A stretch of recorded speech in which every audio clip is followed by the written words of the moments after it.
नमस्कार। चलिए जानते हैं देश और दुनिया की तमाम बड़ी खबरों को सिर्फ 5 मिनट्स में। लेकिन इससे पहले आप कहां से न्यूज़ देख रहे हैं हमें कमेंट्स में बताना बिल्कुल ना भूले, और आपने इस वीडियो को लाइक नहीं किया है तो लाइक करके चैनल को सब्सक्राइब करें। ईरानी तेल रिफाइनरी पर हमला, इजरायली शहरों पर मिसाइलों की बारिश। तीसरे दिन जंग में क्या हुआ, 10 बड़ी बातें।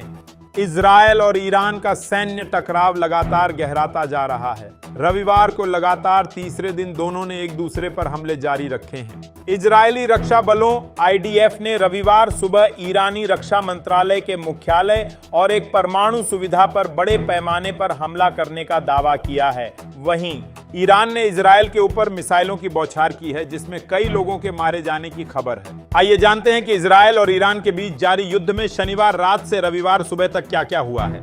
इजरायली सेना ने कहा कि उसने तेहरान में ईरानी शासन की परमाणु हथियार परियोजना से जुड़े लक्ष्यों पर व्यापक हमलों की श्रृंखला पूरी की है। IDF ने एक्स पर एक पोस्ट में बताया कि हमलों में ईरानी रक्षा मंत्रालय का मुख्यालय, SPND परमाणु सुविधा का मुख्यालय शामिल था। इजरायली सेना ने कहा कि हमले में लक्ष्यों को निशाना बनाया गया, उसमें वह स्थान भी शामिल है जहां ईरान अपने परमाणु दस्तावेज छिपा रहा था। ईरान ने कहा कि इजरायल ने तेहरान में शाहरान तेल डिपो को निशाना बनाया। इजरायली सेना ने तेहरान के पास एक तेल रिफाइनरी पर भी हमला किया। ईरान ने शनिवार को इजरायली हमले के कारण आग लगने के बाद दुनिया के सबसे बड़े गैस क्षेत्र साउथ पारस में भी आंशिक रूप से उत्पादन रोक दिया।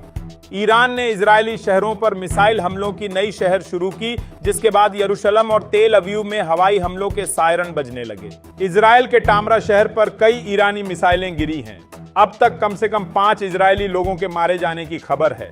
ईरान के रिवॉल्यूशनरी गार्ड्स ने कहा कि ईरानी मिसाइलों और ड्रोनों ने इजरायल के ऊर्जा और बुनियादी ढांचे और लड़ाकू जेट ईंधन उत्पादन सुविधाओं को निशाना बनाया।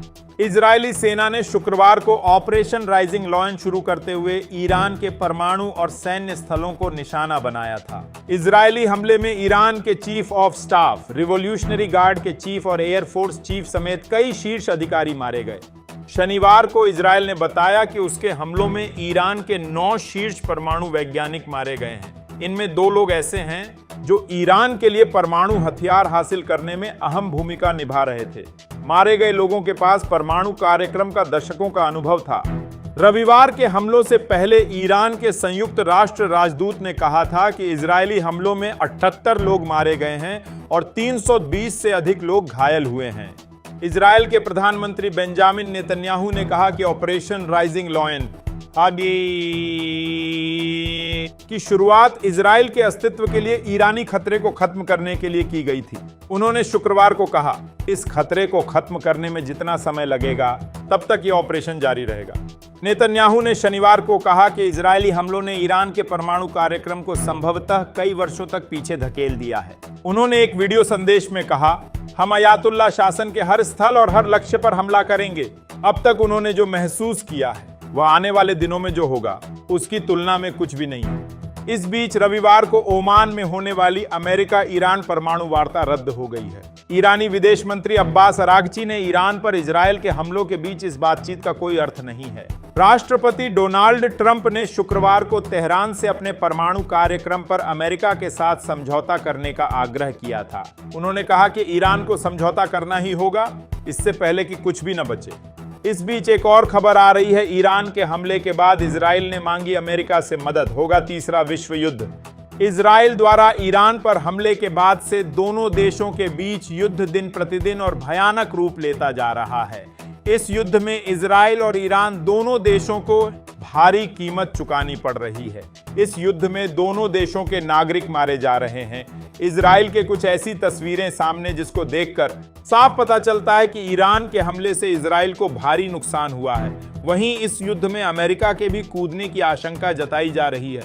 इजरायल ईरान के युद्ध शुरू होने के बाद से दुनिया भर में तेल के दाम तेजी से बढ़े हैं। अभी तक इस युद्ध में अमेरिका इजरायल की बाहर से मदद की है, वह सीधे तौर पर युद्ध में शामिल नहीं है। ईरान के हमले के बाद से इजरायल ने आधिकारिक तौर से अमेरिका को इस युद्ध में शामिल होने की गुहार लगाई है। वहीं अमेरिका के राष्ट्रपति डोनाल्ड ट्रंप ने युद्ध में शामिल होने की संकेत भी दिए हैं। आपको बता दें कि ट्रंप ने पिछले दिनों दावा किया था कि कि इजराइल ईरान के supreme leader Ayatollah Ali Khamenei को मारने का तैयारी की थी, जिसे उन्होंने रोक दिया। वहीं मीडिया रिपोर्ट के अनुसार इजराइल द्वारा ईरान के सर्वोच्च नेता को मारने की कोशिश के कारण उन्हें सुरक्षित स्थान पर शिफ्ट कर दिया गया है। इस युद्ध में ईरान के 300 से 400 लोगों की मौत की आशंका जताई जा रही है। वहीं इजराइल में 14 से 24 लोगों की मौत की खबर है।